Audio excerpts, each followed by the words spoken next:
Hello guys, pag-usapan lang natin ang breaking news. May pasabog nga naman kasi at exclusive na pinag-uusapan ngayon. Catherine Bernardo, loyal pa rin kay Daniel Padilla kasi mahal ni Ka. Ibig sabihin, yung loyal pa rin ay na kay Daniel Padilla pa rin. Ibig sabihin, meron pa rin siyang trust kay Daniel Padilla. Yan kasi ang mga exclusive na pinag-usapan magmula sa bali-balita ni Christy Permin sa atin. At lalong-lalo na, yan din ang mga paniniwala umano ng mga Dilulu fans na Katniel fans dahil sa pag-amin ni Catherine Bernardo. Na alam naman natin kasi ang mga alaala ay mahirap bitawan. At lalong-lalo na ang pagiging loyal ni Catherine Bernardo ay kay Daniel Padilla pa rin. E papaano nga naman kasi? Ang daming nalink kay Catherine Bernardo, iisa lang ang pangalan binabanggit niya. Walang iba kundi si Daniel Padilla.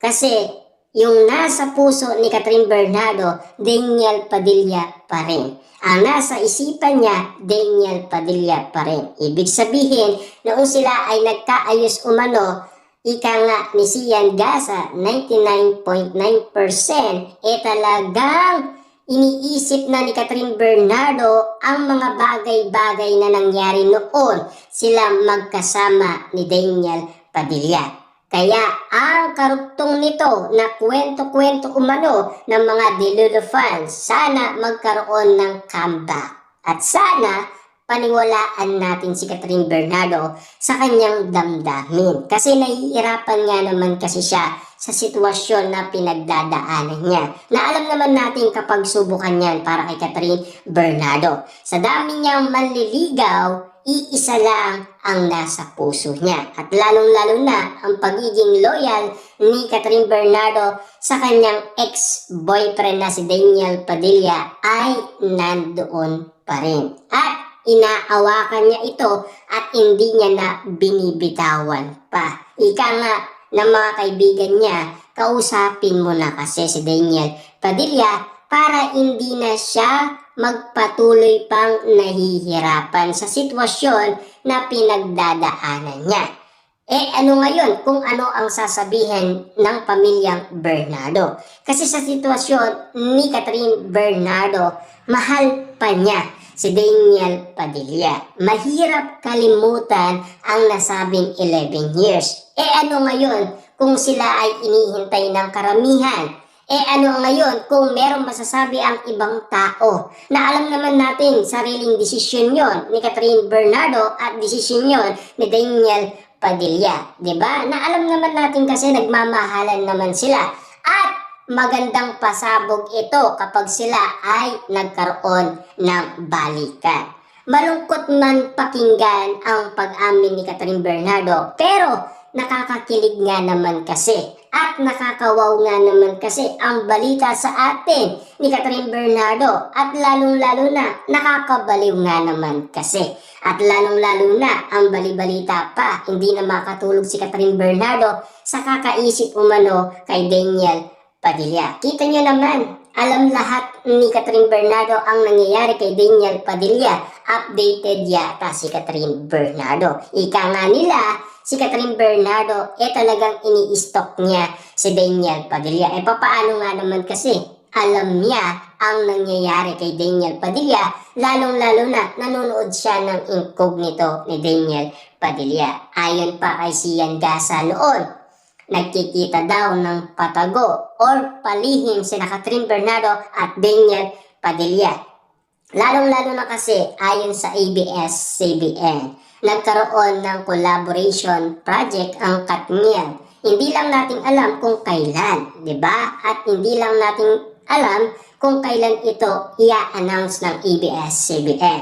Dahil may pasabog nga naman kasi ang ABS-CBN sa throwback ng Katniel, ang teleserye at ang movie ng Katniel. Siyempre, ang pasabog nga naman kasi ng ABS-CBN kapag nangyari na ang dapat mangyari. Iniintay niya lang naman kasi magkabalikan ang dalawa at Siyempre, yung okay na sila. At lalong-lalo na, yung nararamdaman nila ay tapat talaga. Ibig sabihin, silang dalawa ang nakakaalam nun at silang dalawa ang makakasagot nun. Na alam naman natin tayo lang ay naghihintayan lang. Kasi sa daming issue kay Catherine Bernardo na link, wala ni isang tinawag ni Catherine Bernardo sa kanyang pangalan. Katulad nito, Alden Richard, anong tawag niya? Kaibigan or tropa lang. Yun ang sinasabi niya, or tisoy lang. Diba? At lalong-lalo na, si Daniel Padilla may karugtong na mahal pa niya. At may karugtong pa na meron siyang nararamdaman. At lalong-lalo na may kasamang luha pa yun, ha? Talagang yung feelings na nararamdaman ni Catherine Bernardo lumalabas talaga. Talagang yung nararamdaman niya ay pinang-aawakan niya hanggang ngayon.